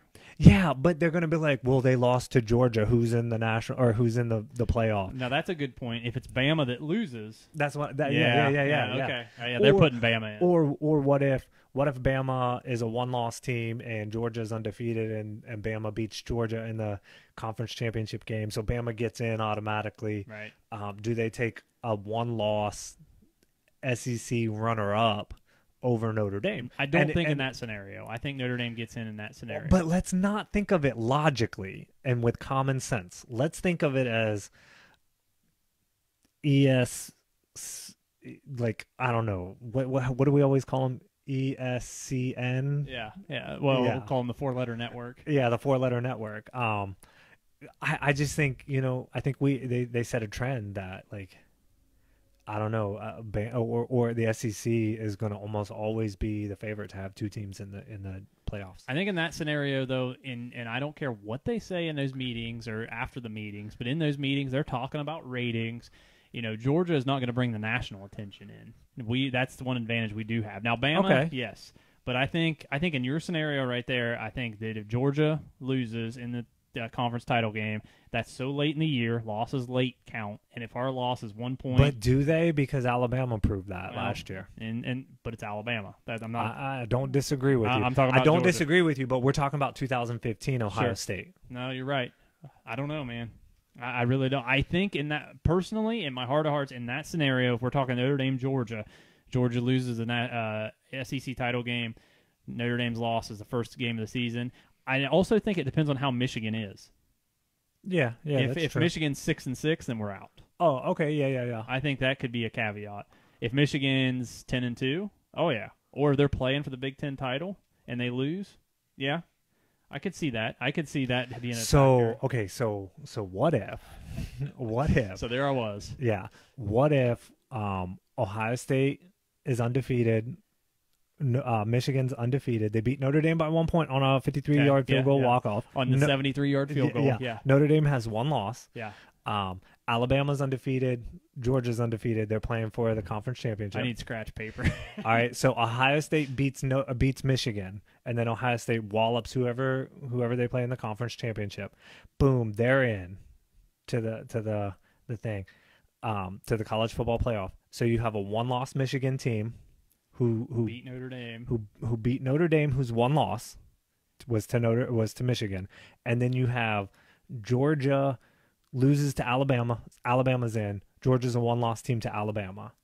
Who's in? I mean, do we leave Clemson out at this point? Ooh. Who went undefeated? Right. Yeah, I think Clemson gets in. I mean, do we? No. Do we just say, well, Georgia and Alabama, they'll just play. They'll be 1-4, and then Ohio State and Michigan will be 2-3. No, I think Michigan, by not playing for the conference title, I think they're out. I don't think it matters anymore. It is kind of okay. So there's a lot of sarcasm on my part. I don't. It's romper room because I don't even know if they know how. I don't think they do either. I think they're just like, again, hold my beer, watch this. You think this will piss them off? Yeah. Because if you go by the blind resumes last year, USC actually should have been in. Well, if you go by the blind resumes, half the teams that have played in the college football playoff shouldn't have. Right. True. Very true. Yeah, because Baylor should have made it the year you all won the national title. Yeah.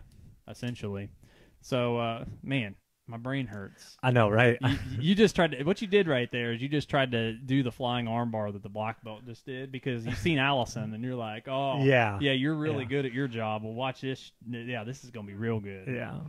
So that's it for our college football preview show. I hope you all enjoyed it. It was awesome having Allison on. We'll shoot her this marathon-long episode. This is our college football special. This is our wheelhouse. This is what we do between college football and then, of course, the World Cup. Man, this is kind of our thing. So we're back in. We're actually back in about 9 days. We'll be the first Ryan Aiello post-game show. North Catholic plays at Maysville on Thursday. We'll be starting our coverage with them, doing some run out of the tunnel. We're going to do some photos. It's going to be some really cool stuff. Will's the man on the camera, almost Katie Myers level. So, so it's going to be pretty cool. Again, that's a second podcast. It's going to be two separate entities. We're going to do the Coach Ryan Aiello show that night. And that first show is at 7 o'clock on August 26th. We'll talk about post-game Marysville after a North Catholic victory to open the season. And then right after that, we'll be back with the East of the Bend podcast for the NFL preview. No college football stuff that week because the next week, live show September 1st at Dempsey's. Come down, hang out with us, about an hour-ish show. And I'm going to be down at Dempsey's tomorrow checking some equipment to make sure we don't have any massive disasters, which would go right along with this show. So we'll, check some things out, and I'm going to find out if the Pipers are going to be there. Again, free parking, food and drink specials. Let's pack this place out. Let's show Mark that this podcast is worth it or something. So, so until next time, which is August 26th, again, I like to drop it. I want to make sure nobody forgets. Again, our second podcast. And there's going to be different music and everything. It'll be just awesome. So until then, guys, go Irish.